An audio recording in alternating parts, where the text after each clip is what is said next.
Asal misterius megalit kuno raksasa di tambang Yansan. Ada sejumlah bukti besar yang tersebar di seluruh dunia yang mendukung teori bahwa peradaban kuno makhluk cerdas pernah menghuni planet kita.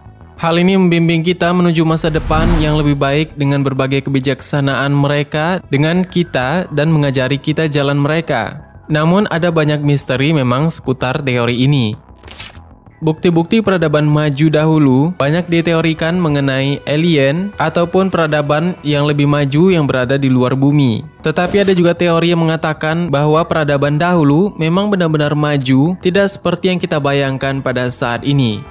Untuk beberapa alasan yang tidak diketahui, kira-kira pada waktu yang sama, kita akan melihat sebagian besar peradaban kuno tiba-tiba mulai membangun struktur megalit atau struktur batu raksasa yang sangat besar. Meskipun berbagai penjelasan telah dikembangkan dan diartikulasikan secara rumit selama beberapa tahun sebelumnya, namun hal ini tetap tidak dapat dijelaskan. Berbagai bukti menunjukkan bahwa peradaban dari masa lampau memang bertanggung jawab atas perkembangan dan sesuatu yang canggih yang belum pernah kita ketahui sebelumnya.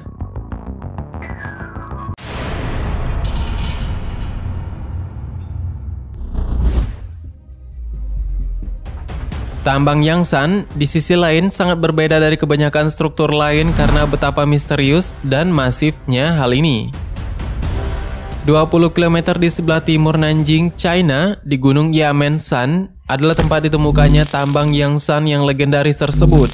Sebuah prasasti besar yang tidak lengkap yang dibiarkan belum selesai di tambang Yansan selama era Kaisar Yongle, Kaisar ketiga dinasti Ming Tiongkok yang memerintah dari tahun 1402 hingga 1424, adalah klaim ketenaran tambang tersebut. Dan pada tahun 1405, Kaisar Yongle ini memerintahkan pemotongan prasasti raksasa di tambang ini untuk digunakan di mausoleum Ming Xiaoling mendiang ayahnya. 3 bagian terpisah sedang dipotong dan dibuat dari lereng gunung tersebut.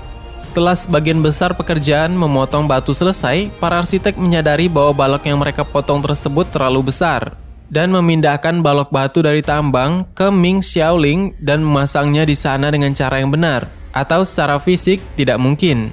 Sebagai akibat langsung dari hal ini, proyek tersebut ditinggalkan dan 3 komponen prasasti yang belum selesai tersebut telah ada sejak saat itu.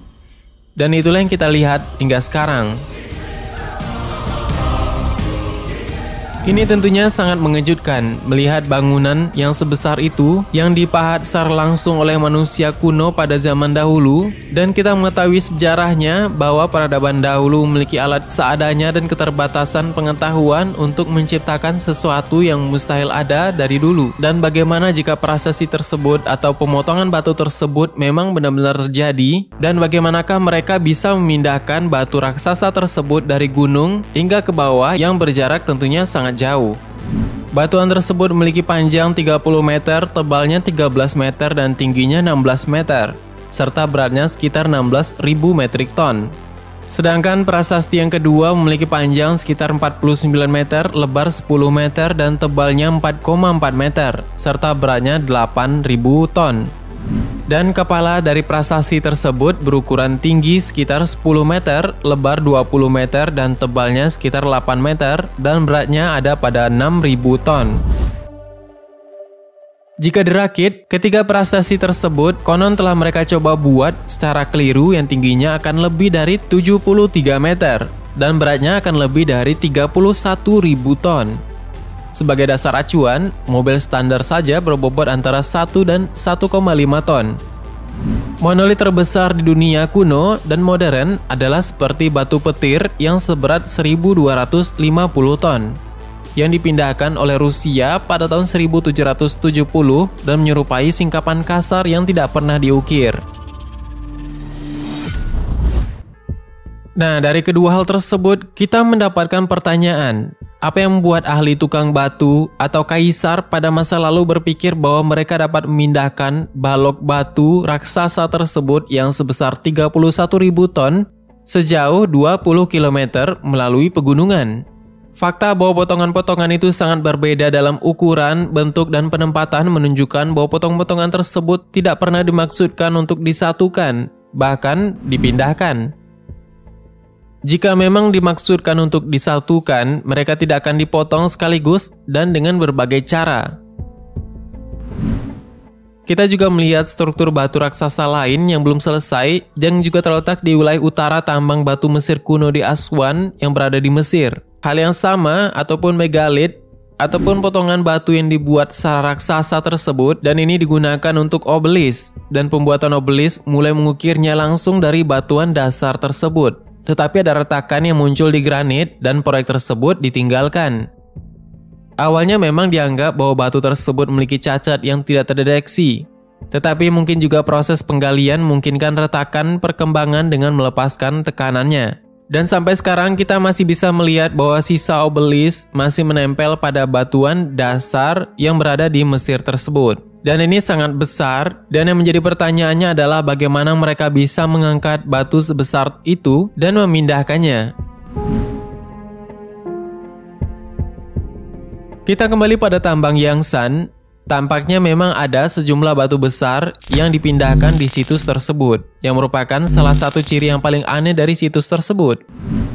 Melihat area di antara balok-balok besar dan pegunungan di sekitarnya, tampaknya ada jutaan ton batu yang telah dipindahkan. Meski sudah menjadi rahasia umum bahwa daerah tersebut pernah digunakan sebagai tambang, fakta ini saja tidak mungkin menjelaskan banyaknya batu yang tampaknya telah dipindahkan. Selain itu, jika lokasi tersebut digunakan untuk menambang batu dan mengangkutnya ke suatu tempat, itu dilakukan dengan metode yang sangat aneh. Seolah-olah ada upaya yang disengaja untuk meninggalkan dinding datar yang menjulang tinggi, yang tidak terlihat di tambang kuno lainnya. Jadi, apakah kita berasumsi bahwa seseorang atau sesuatu memberikan peradaban dahulu bantuan? Atau kita percaya bahwa mereka secara ajaib menemukan cara yang sama di seluruh dunia? Seperti yang ditemukan oleh sebagian besar peradaban kuno untuk memindahkan benda yang sangat besar dan menggunakannya dalam konstruksi, hanya untuk gagal membuatnya. Pengetahuan yang secara bersamaan di seluruh dunia ini pada peradaban dahulu tentunya merupakan suatu pengetahuan yang hilang pada saat ini, dan tidak pernah disebutkan lagi dalam gulungan atau semacamnya di seluruh dunia. Itulah pembahasan kita, dan ternyata masih banyak misteri dan pertanyaan kita mengenai hal ini. Jika kamu masih penasaran, kita akan jawab di kolom komentar di bawah. Silakan berkomentar dan berdiskusi pada video ini mengenai tema yang kita bahas.